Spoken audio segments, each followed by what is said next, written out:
Hi everybody! Today we will learn where to put the word always in a sentence. Let's look at some example sentences. God always loves us.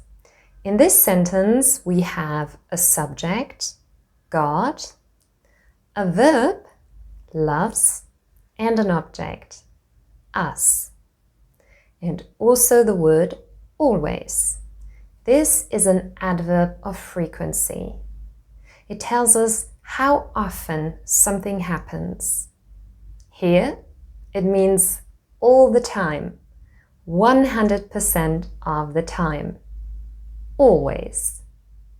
The place of always is before the verb.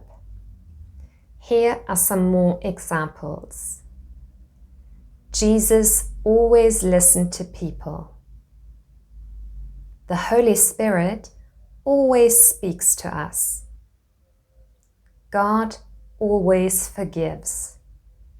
In all these examples, you can see that the adverb always is before the verb. So our rule number 1 is we put always before the main verb. God always forgives. But some verbs in English are special. For example, the verb to be. Let's look at some examples with this verb. God is always with you. What happened here? Always is in a different place. Now we have always after the verb. Here are some more examples with the verb to be. God is always patient. Or God is always just. The different place is because to be is a special verb in English. And so our rule number 2 is in sentences with the verb to be, we place the adverb always after the verb.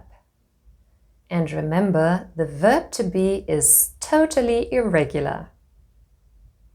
And we have one more rule. Here is another example. God is always waiting for you. In this sentence, we have the present continuous tense, is waiting.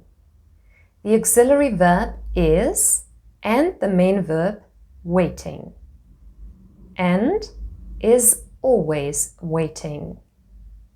Here, the adverb always goes in between. And this is rule number 3. We put always between the auxiliary verb and the main verb. Here is one more example for rule number 3. Jesus promises, I will always be with you even until the end of the world.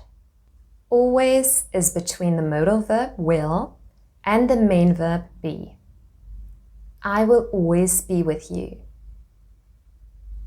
These rules are the same for other adverbs of frequency too, not only always. For example, often and never. I often listen to a Bible podcast. I am often encouraged by a psalm. Or, God never leaves you. God is never far away from you. So remember, rule number 1 always comes before the main verb. Rule number 2 always comes after the verb to be.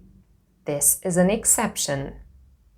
And rule number 3 always comes between the auxiliary verb and the main verb. And that's all for today. I hope you learned something. Leave me a comment below and share this video with a friend.